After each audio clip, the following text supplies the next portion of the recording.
Bienvenidos a esta emisión de Impacto Económico. Qué placer acompañarles. Soy Paola Pérez. De inmediato vamos a revisar las noticias más destacadas a esta hora. Bienvenidos. En América Latina revisamos cómo México y Canadá están trabajando en proyectos agrícolas para reducir el impacto de los aranceles que emprende Estados Unidos. En contexto, vamos a ver la situación en Estados Unidos, donde comienzan a generarse las primeras consecuencias del impacto económico por el cierre temporal del gobierno federal. Y en 360 grados, Ucrania presiona por mantener el ingreso de los activos rusos confiscados, mientras la Unión Europea duda por la presión internacional y la falta de un marco jurídico sólido ante lo que refiere a estos bienes.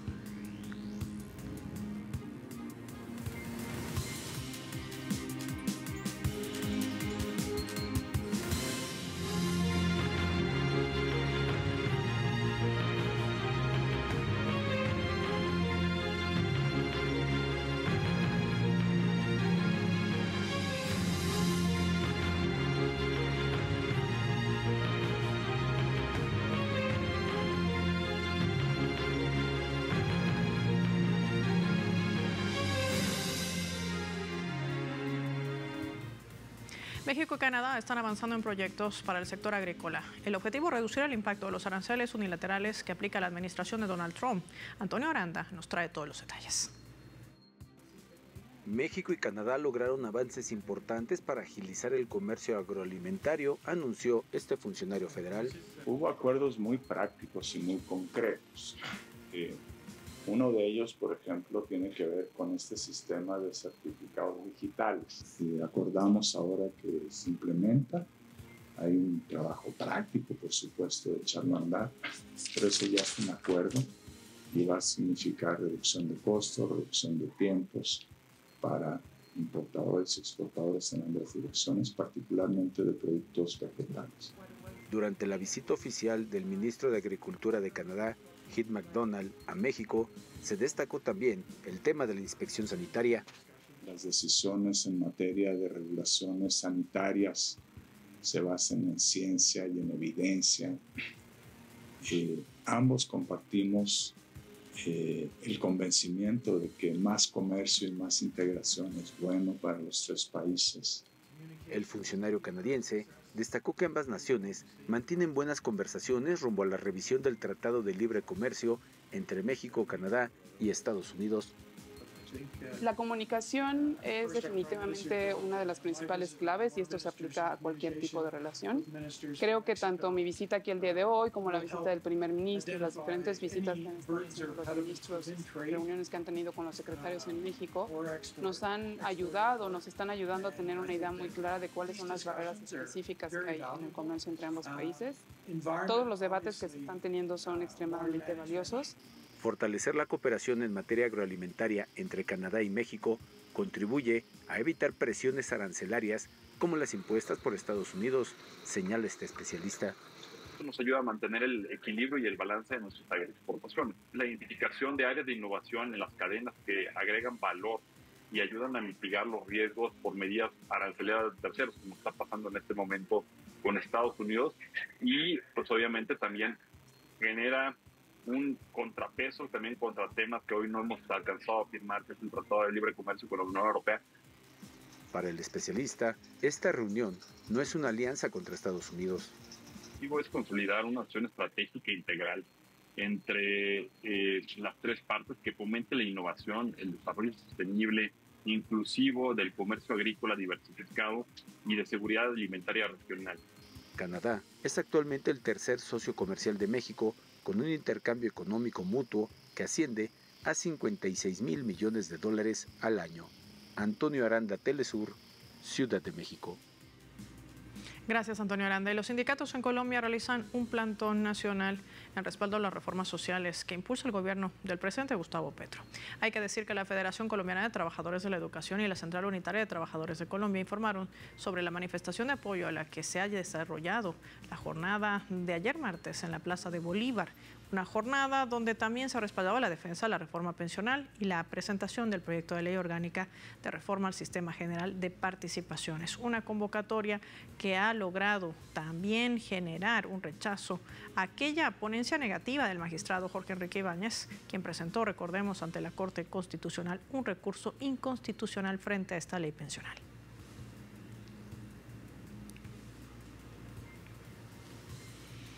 Y en Bolivia, en medio del desarrollo del balotaje que se vivirá el próximo 19 de octubre para las presidenciales, se ha utilizado el tema de la crisis política y también económica como una bandera de campaña. Freddy Morales nos tiene los detalles. La oposición y sus medios centraron la campaña electoral, que resultó finalmente favorable para la derecha, en afirmar que el país vive la peor crisis económica de su historia. La ODP hemos tenido una inflación de 2.500 puntos de inflación y un decrecimiento. En la época de la pandemia también hubo una crisis enorme, hemos decrecido, menos 8%. O sea, esta no es la peor crisis que estamos viviendo. En la época, por eso te ponía de referencia, en la época del neoliberalismo, en la época de Tuto Quiroga, para hacerte claro, en el tema de las AFPs, Tuto Quiroga gastó todo el dinero de las AFPs porque no teníamos plata, gastó, y vino un impuestazo de Gonzalo Sánchez de Lozada para recobrar esa plata.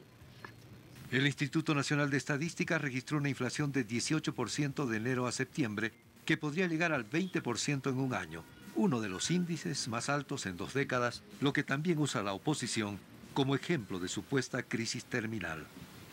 Como muchas otras variables, no tenemos historia y no tenemos memoria.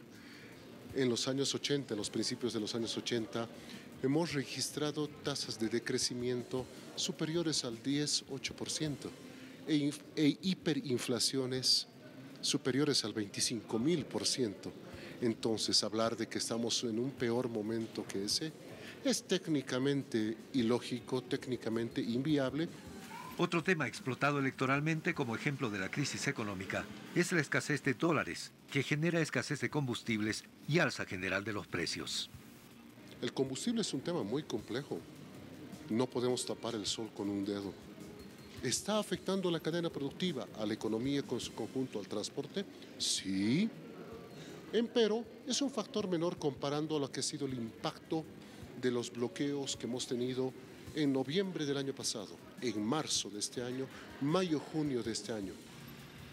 El análisis económico señala que la escasez de gasolina se genera en parte en la escasez de dólares, que en un monto cercano a los 1.700 millones están congelados por la oposición en la Asamblea Legislativa, que también usa el tema para señalar la gravedad de la crisis.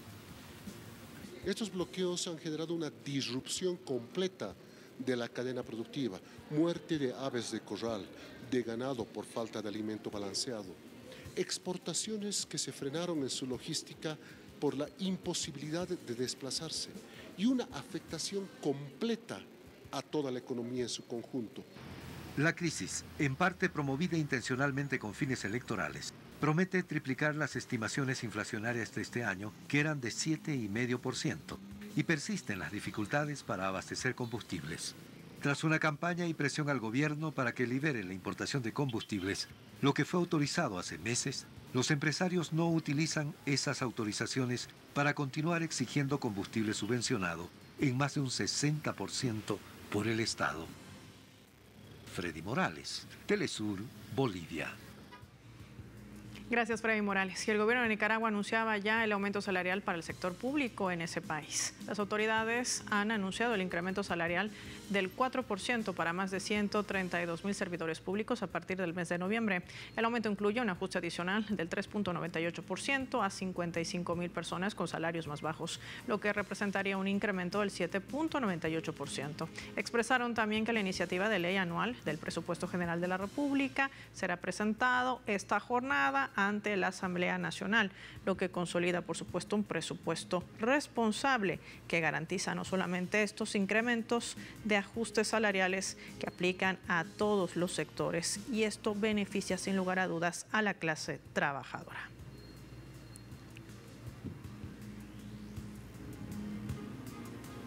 Marquemos una pausa. Cuando regresemos, revisamos en contexto la situación que está viviendo Estados Unidos. Ya se sienten las primeras consecuencias económicas y sociales por el cierre temporal del gobierno federal. Los detalles al volver.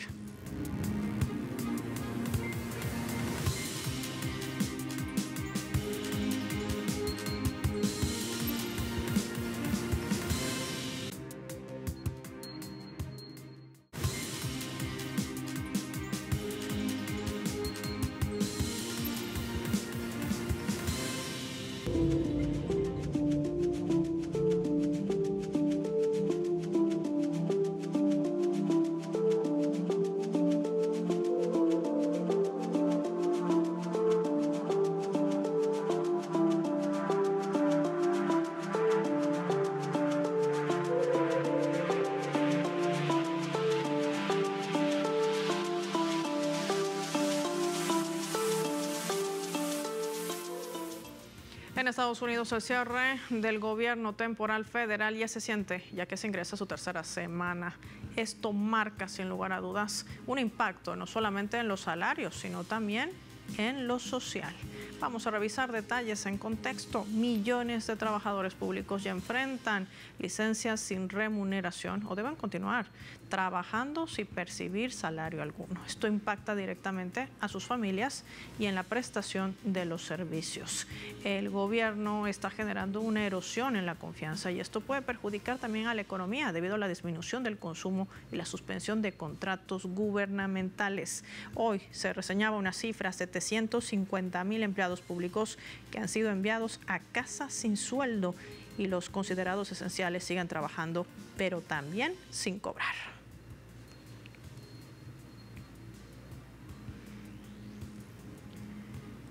Ante todo este panorama, el líder de la Cámara de Representantes también denunciaba la medida de este cierre temporal del gobierno federal y ha calificado la medida como irresponsable.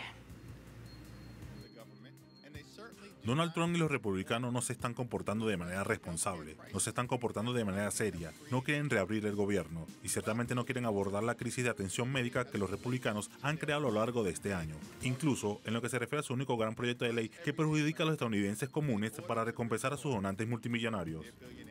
La crueldad es el punto cuando se trata de las políticas de Trump, y su administración y el control republicano de la Cámara y el Senado ha sido un fracaso total y completo, y el pueblo estadounidense lo sabe. La abrumadora mayoría del pueblo estadounidense ya ha llegado a la conclusión de que el país se está moviendo en la dirección equivocada, que los costos son demasiado altos, que los aranceles de Trump han sido un fracaso, que los republicanos han roto nuestro sistema de atención médica, que la avalancha de extremismo que se ha desatado sobre el pueblo estadounidense, sobre las comunidades negras y morenas y las familias inmigrantes respetuosas de la ley, sobre el Estado de Derecho, sobre el propio estilo de vida estadounidense, está fuera de control. Usted se ha preguntado cómo afecta este cierre de gobierno temporal puertas adentro. Le contamos en cifras. El llamado shutdown, resultado del fracaso en las negociaciones presupuestarias entre el Partido Republicano de Donald Trump y los demócratas, ha dejado en la incertidumbre a 750,000 funcionarios federales que se ven forzados a trabajar sin salario o a permanecer en sus hogares sin remuneración. El corazón del conflicto radica en la negativa republicana a destinar fondos suficientes para programas de atención médica, especialmente el Obamacare, que beneficia a sectores de bajos ingresos, mientras los demócratas exigen mantener el nivel de gasto social que existió durante la pandemia. La Casa Blanca ha respondido con amenazas de despidos inminentes y recortes adicionales, profundizando la crisis humanitaria que afecta principalmente a los trabajadores federales y a millones de ciudadanos que dependen de servicios esenciales. Agencias como la NASA han cerrado sus operaciones, los parques nacionales funcionan sin servicios básicos y los viajes aéreos enfrentan perturbaciones crecientes. Este caos institucional, que según analistas podría reducir el crecimiento del PIB en 0.2 puntos porcentuales semanales, refleja la incapacidad crónica del capitalismo estadounidense para garantizar estabilidad gubernamental. Mientras Trump y los legisladores republicanos priorizan recortes fiscales para los más ricos y restricciones migratorias, el pueblo norteamericano sufre las consecuencias de un modelo político que funciona para las élites económicas. Hablemos de más pérdidas económicas por el cierre temporal del gobierno federal, cerca de 15,000 millones de dólares por semana en el marco de su Producto Interno Bruto, su PBI. Así lo dio a conocer en un memorándum interno el Consejo de Asesores Económicos de la Casa Blanca. La entidad estima que la pérdida se va a generar en un impacto de 43.000 empleos. También la misiva anuncia una contracción de 30.000 millones de dólares en el consumo en caso de que el cierre gubernamental se extienda durante un mes. También podría ocasionar un impacto económico que causaría la reducción en el gasto de bienes y servicios de empleados federales, mientras que al resto se va a derivar de efectos indirectos también a otros sectores.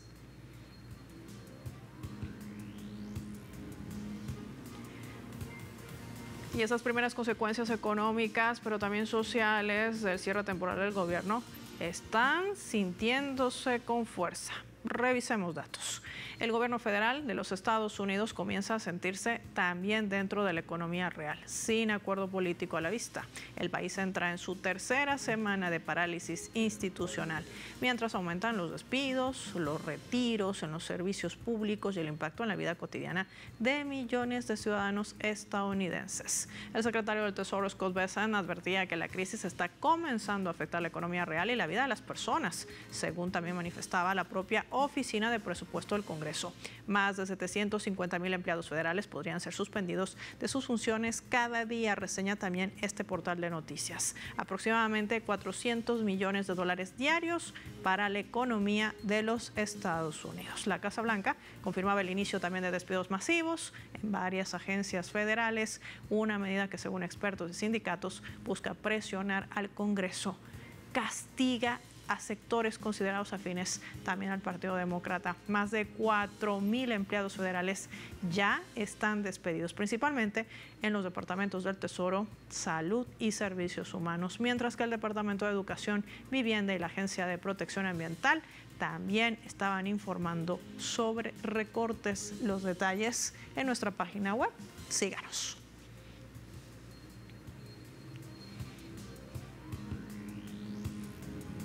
Hagamos una nueva pausa. Cuando regresemos en 360 grados, hablemos de Ucrania, que está presionando por mantener el ingreso de los activos rusos confiscados. Europa trata de encontrar una legislación que apruebe la utilización de estos recursos, como lo ha calificado la propia Federación Rusa, como robados. ¿Qué impacto tendrá? Lo vemos al volver.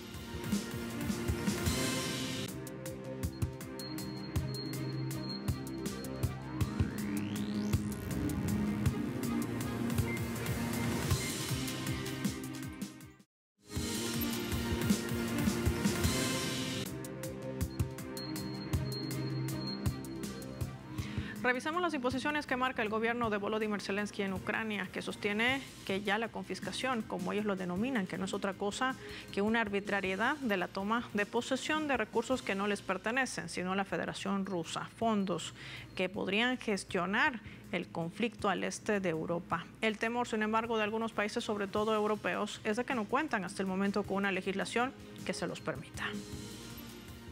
La Unión Europea avanza de forma decidida hacia el uso de los activos congelados del Banco Central de Rusia, considerándolos la única fuente real y sostenible de financiamiento para Ucrania. Esta urgencia surgió tras el anuncio de Estados Unidos de dejar de financiar el armamento para Kiev, lo que ha creado una brecha crítica. El cinismo particular de la situación radica en que nuestros fondos se reinvierten y sirven de buen apoyo, no solo para los presupuestos de Bélgica, que se nutre de la tributación de los ingresos de estas sumas, sino que se utilizan para el armamento del régimen de Kiev.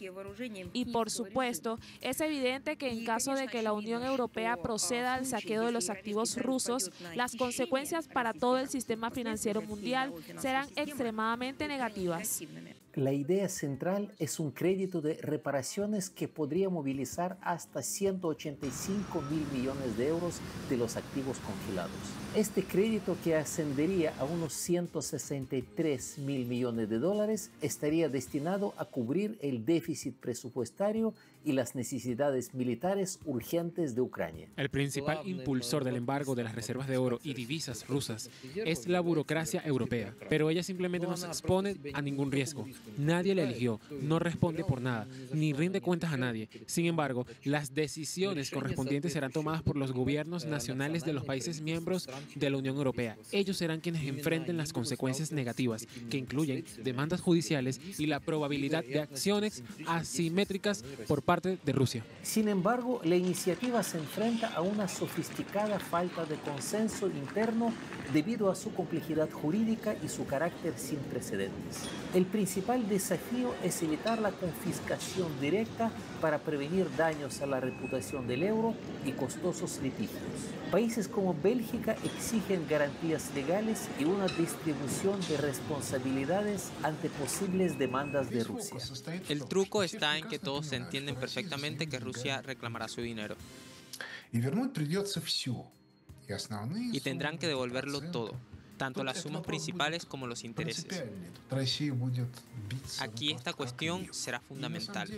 Rusia luchará simplemente como un león, y en realidad pagarán mucho más de lo que piensan. Y por eso no quieren cruzar ciertos límites, porque al hacerlo destruirán su propio modelo de inviolabilidad y propiedad privada, que de todos modos será destruido, pero creen que eso no sucederá. La postura de Moscú es inflexible. El uso de sus activos es un robo. Promete también contramedidas, incluida la posible retención de fondos occidentales en Rusia. Así, la Unión Europea se prepara para una decisión histórica que, a pesar de su ambicioso objetivo de implementación para 2026, sigue llena de obstáculos legales, de acuerdos políticos y una inevitable y contundente respuesta de Rusia. Oleg Yasinski, Telesur, Moscú. Y desde Rusia avanza el Foro Internacional también de Energía, con la participación de más de 80 países del mundo. Bajo este lema, creando juntos la energía del futuro. Un foro que ha logrado encontrar un equilibrio y poder definir también direcciones para el desarrollo energético mundial. Durante el evento también se ha desarrollado una exposición de equipos tecnológicos para promover el intercambio comercial, innovaciones y acuerdos entre los países participantes. Con la asistencia de más de 5.000 personas, un encuentro que se va a desarrollar hasta el próximo viernes 17 de octubre. Sede Moscú, la capital rusa.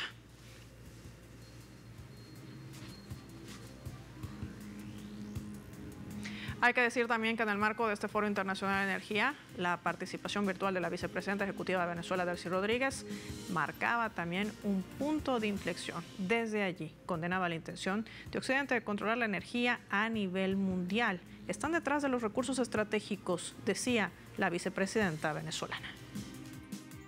De tal manera que los países poseedores de energía somos un objetivo que debe estar bajo el dominio del control occidental. Eso no va a ocurrir ni hoy ni en el futuro. Estamos en esa tensión geopolítica en este instante, pero lo que ya se vislumbra es que la preferencia por un mundo de respeto, por un mundo donde el multilateralismo tenga un funcionamiento verdadero de apego al derecho, es el mundo que se está imponiendo el día de hoy. Durante su intervención, la vicepresidenta venezolana también confirmaba que el 26% de la producción petrolera mundial se encuentra bajo sanciones ilícitas. Esta es una arbitrariedad, decía. El 26% de la producción de petróleo mundial está bajo sanciones y el 43% de las reservas mundiales están bajo sanciones ilícitas, medidas coercitivas unilaterales. Ahora, eso nos llama a la reflexión de pensar cuál va a ser el impacto en las inversiones a futuro de estos países que están ilegítimamente e ilícitamente sancionados. ¿Cómo vamos nosotros a garantizar el futuro para poder cubrir esa demanda que ya proyecta crecimiento? La vicepresidenta Delcy Rodríguez también calificaba de insostenible la pretensión de Estados Unidos de buscar controlar la energía en el mundo. Sabemos que Estados Unidos quiere controlar toda la energía del planeta para poder sostener un modelo de control hegemónico que es sencillamente insostenible. Insostenible. Hay un nuevo mundo que ya está surgiendo. Ese nuevo mundo tiene una vanguardia en los países de los BRICS. Ese nuevo mundo busca el respeto del derecho internacional, busca la cooperación, busca la complementariedad, no busca el control como lo ha conocido Occidente, que buscan o pretenden sencillamente mandatar a los países del mundo y respetando la Carta de las Naciones Unidas.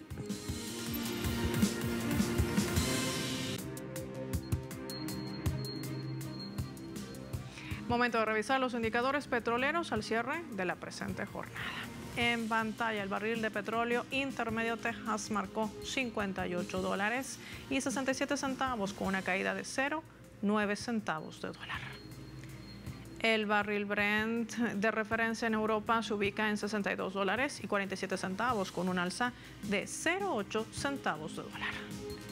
Y por último, el crudo promediado por la OPEP marcaba $63.05 con una caída de $1.17. Así los indicadores petroleros. Finaliza nuestra emisión de Impacto Económico. La invitación, como siempre, para que se mantenga muy atento y bien informado a través de nuestra multiplataforma. Somos Telesur. Sigue con nosotros.